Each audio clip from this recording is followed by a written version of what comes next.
दोस्तों हम आपको स्विगी डिलीवरी पार्टनर की किट को अनलॉक करके दिखाते हैं। इसमें हम दिखाते हैं पार्सल में क्या क्या दिखाता है पैकेज में। इसको खोलते हैं।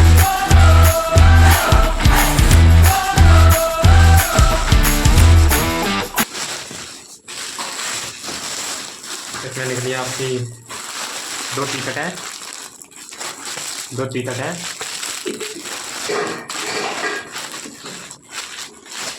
एक बैग है इसमें स्विगी डिलीवरी पार्टनर की तरफ से। देखिए किसको हम अनलॉक करके दिखाते हैं।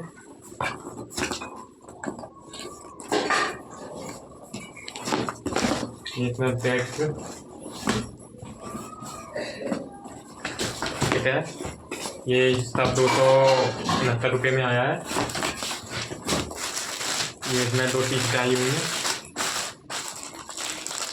एक्सेल साइज की, एक इसमें हाफ टी-शर्ट है और एक इसमें फुल टी-शर्ट है। 2 टी-शर्ट है आपके।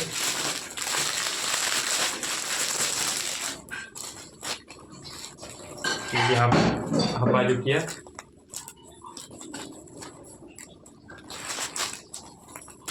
ये सब कुछ 269 रुपये में है। वीडियो अच्छी लगी हो तो वीडियो को लाइक करें, शेयर करें।